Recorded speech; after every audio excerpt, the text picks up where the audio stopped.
think this one's going to be a long one. Hi guys, this is Connie. More red face. That's cleared up. Back for more. I think we're on chapter 20. Yes, of The Giver.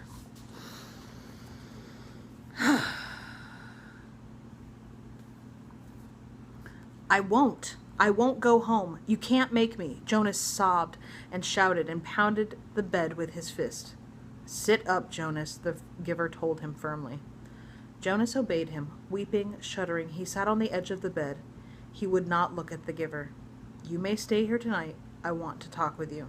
But you must be quiet now while I notify your family unit. No one must hear you cry. Jonas looked up wildly. No one heard that little twin cry either. No one but my father. He collapsed in sobs again. I guess it was kind of appropriate to do what I did last video. The giver waited silently. Finally, Jonas was able to quiet himself, and he sat huddled, his shoulders shaking.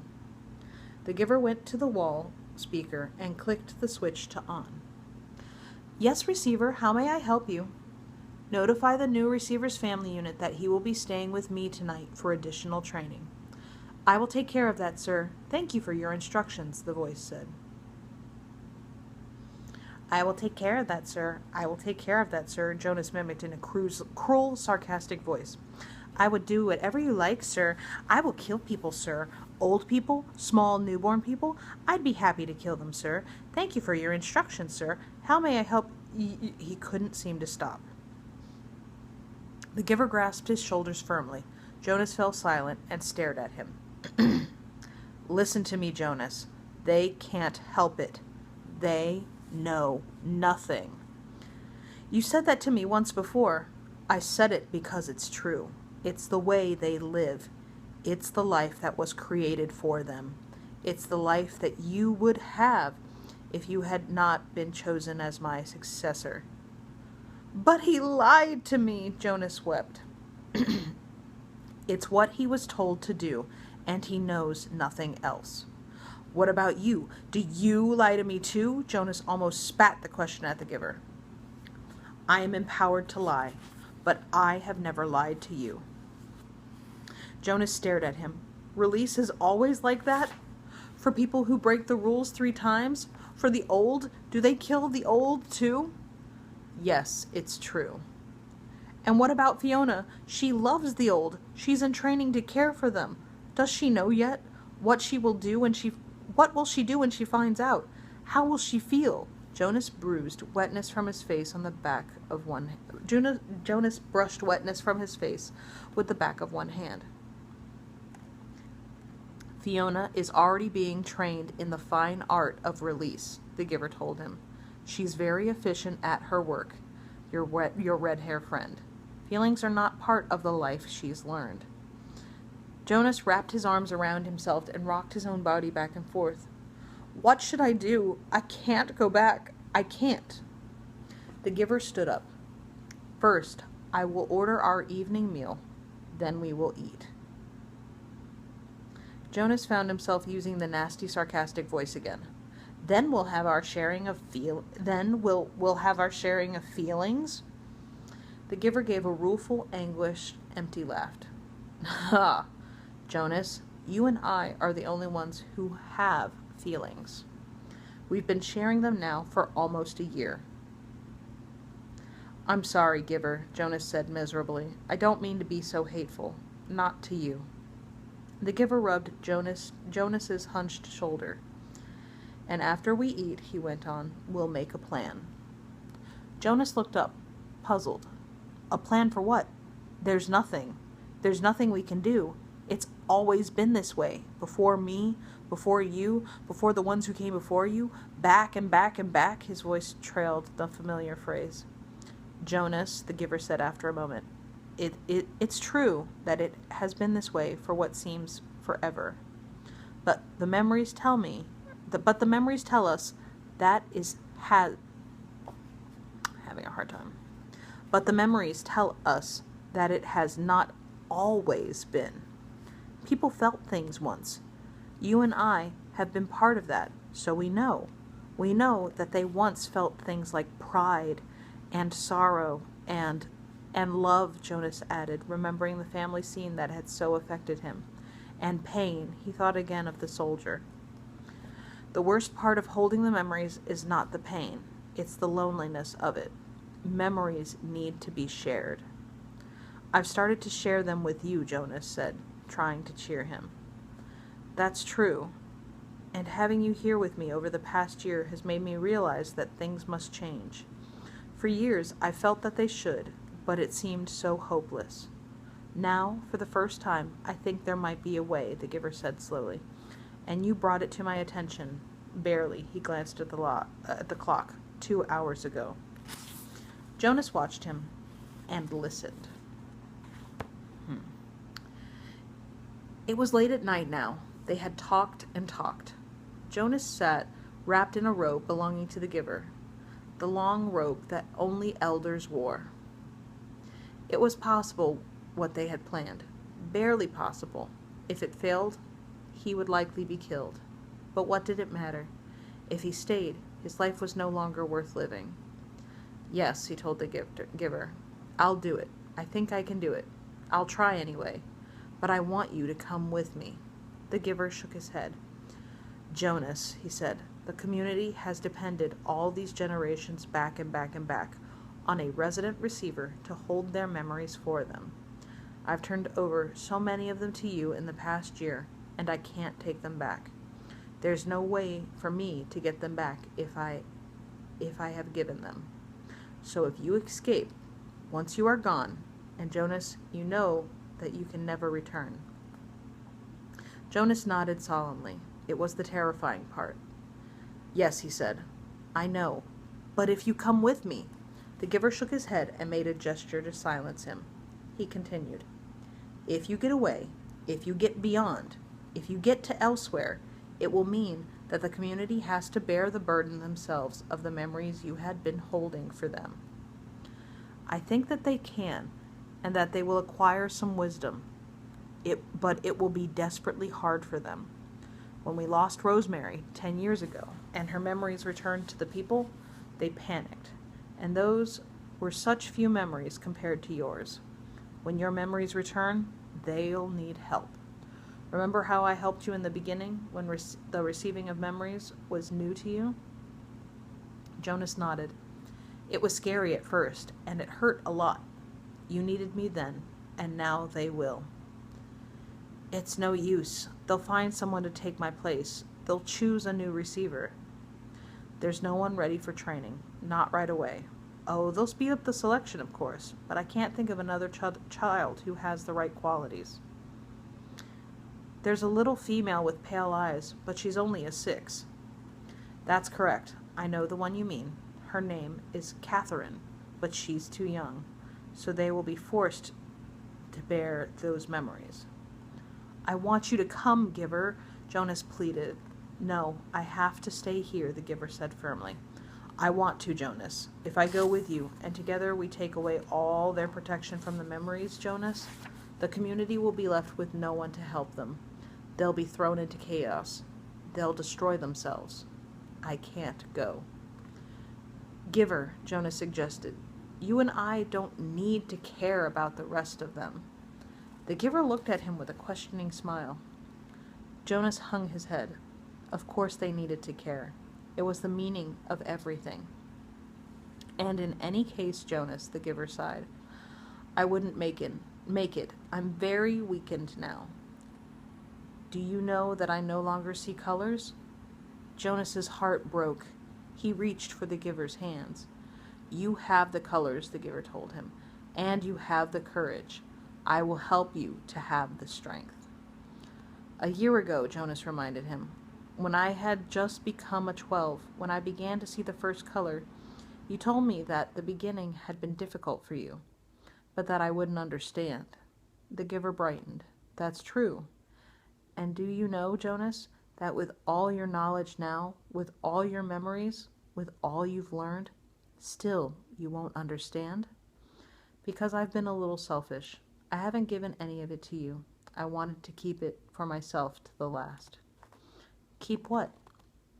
When I was just a boy, younger than you, it began to come to me. But it wasn't the seeing beyond for me. It was different from me. It was hearing beyond. Jonas frowned, trying to figure that out. What did you hear? He asked. Music, the giver said, smiling.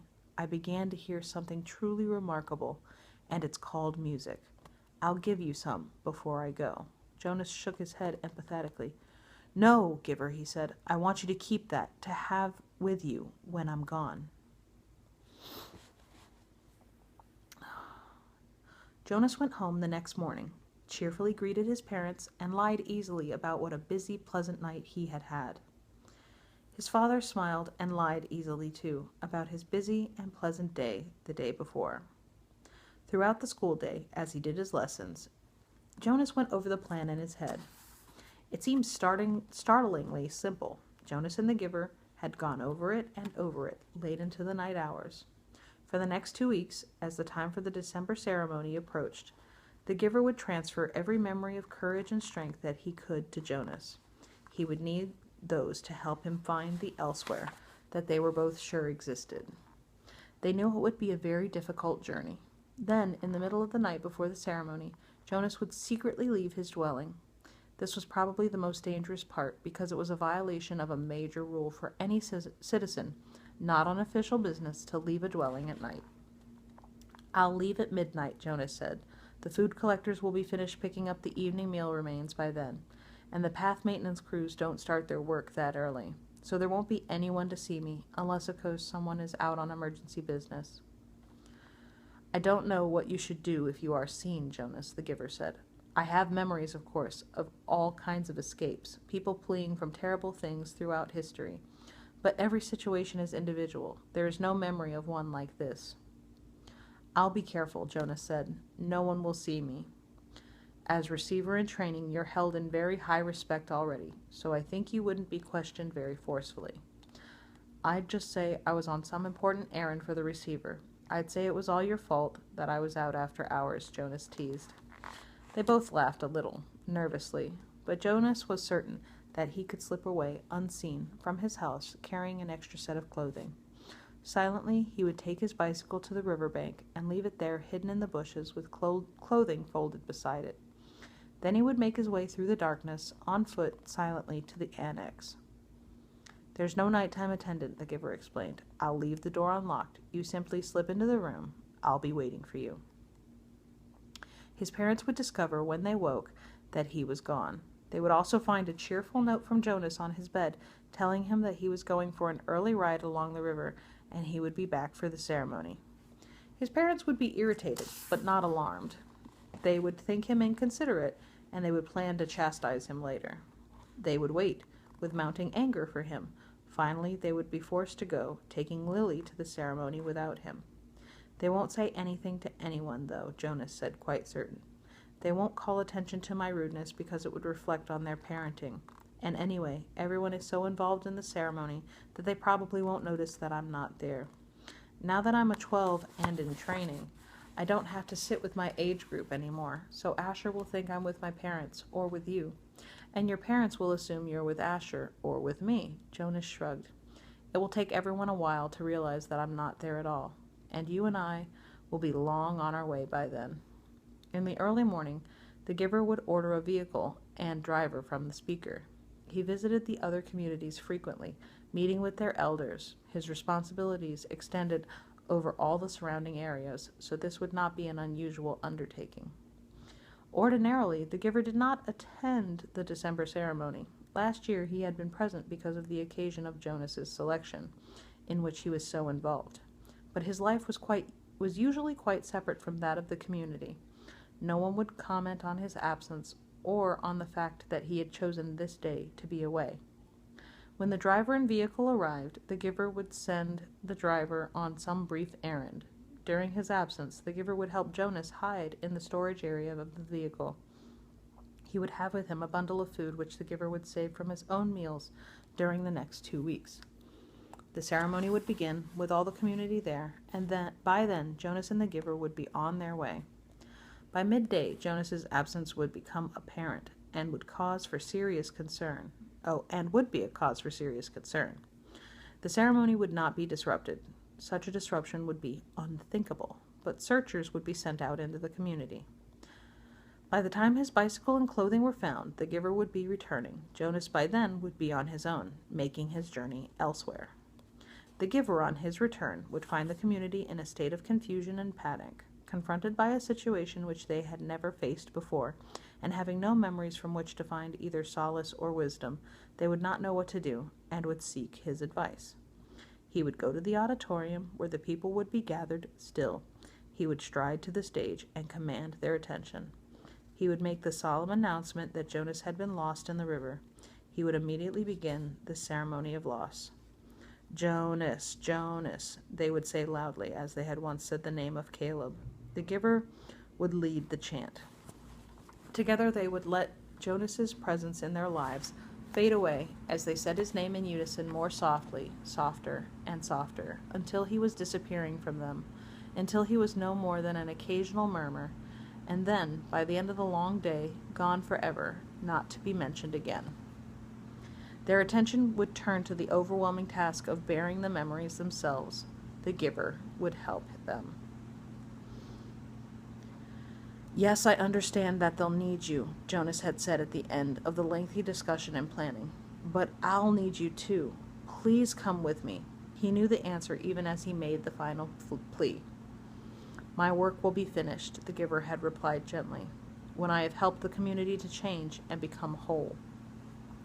I'm grateful to you, Jonas, because without you, I would never have figured out a way to bring about the change. But your role now is to escape, and my role is to stay. But don't you want to be with me, giver? Jonas asked sadly. The giver hugged him. I love you, Jonas, he said, but I have another place to go. When my work here is finished, I want to be with my daughter. Jonas had been staring glumly at the floor. Now he looked up, startled. I didn't know you had a daughter, giver. You told me that you'd had a spouse, but I never knew about your daughter. The giver smiled and nodded. For the first time in their long months together, Jonas saw him look truly happy. Her name was Rosemary, the giver said. And that's the end of chapter 20. Be careful with that and enjoy, please and thank you, and I will see you for the next chapter.